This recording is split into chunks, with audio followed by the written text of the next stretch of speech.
Okay, Wayne Rooney is in the US for talks with DC United. He flew out yesterday or the day before. He's set to have a medical and he's having discussions about a possible contract. It's nothing confirmed yet, however, it's looking more and more likely as each day passes he will soon be a player in the MLS. Obviously, Everton have got rid of Sam Allardyce. There's movement on the Everton side of things. Everton had a very disappointing season. Obviously, Ronald Koeman didn't work out. Unsworth was caretaker manager for longer than expected, and then they threw him under the bus. And Everton fans are, not sold on that period of time either. And then they brought in Allardyce. Now, Allardyce did help the club up the table, but fans weren't happy with his appointment from the outset. Wayne Rooney's obviously very likely to leave. He can earn more money in the MLS as well. The season's shorter in the MLS. But he's in talks in the US with DC United about a contract. It's a badly kept secret. I honestly think he's about 90% gone. I think he will go. I think he will play. And I think actually it'd probably be good for him. He probably can extend his career by a few more years than he would have staying in England. And he can help grow the game. That is, I think, what people are missing is the MLS is growing rapidly. And okay, the US national side missed out on the World Cup, but a player like Wayne Rooney can be the next David Beckham or the next Kaká or the next Andrea Pirlo going there.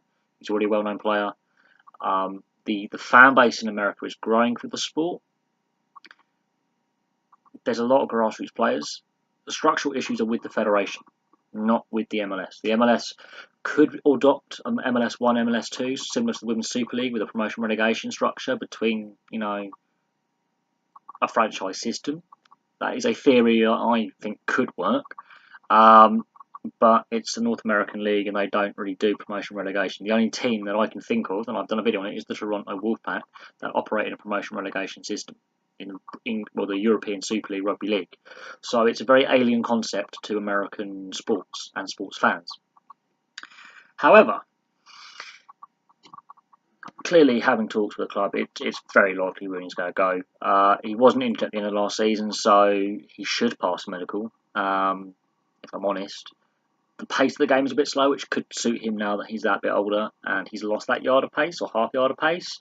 And he can be very effective for an MLS side. He will be very, very effective for DC United. And then if he decides to go to another side of the MLS after his DC United contract expires, hypothetically, I think the style of play and the game and the way they play it and the pace they play it will suit Rooney very, very well. And I think younger players could learn a lot from Rooney. It's a growing game. DC United is one of the founding clubs of the MLS, so in US soccer terms, as I'll call football, they are like one of the historic clubs. And he's played at Everton and Man United here in England, two of the historic clubs in our country. To go over to a founder club of a league over there, very, very, very astute. This is also coming at a time when David Beckham wants to start his Miami franchise, which will be starting in 2 years' time. So this is going to create more interest for the sport with known names wanting to be involved with the league. As I say, the structural issues are with the federation, not with the MLS. There are things the MLS could do, as I've said, but the league itself is in a good position. If Atlanta can draw in over 70,000 fans every home game, the league is in good health. It's developing the American players that they can be seen as good enough to play in Europe, or possibly South America, as a secondary bet, to play outside the US to a high enough standard that it raises the standard of the national side, and then when they do come back, they can again impart that raised standard upon the younger players coming through, and the cycle continues.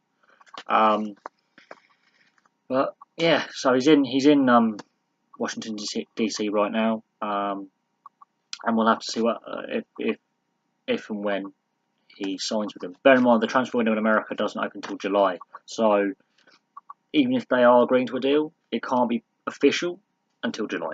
It can be a provisional deal pending, and we've got another 6 weeks of this. But it's kind of hard to cover up the fact that he's been seen in Miami and then seen in Washington DC and having talks with the club's representatives. Anyway, thank you very much for watching. Please like and subscribe, place your comments below, and I'll have some more videos for you soon.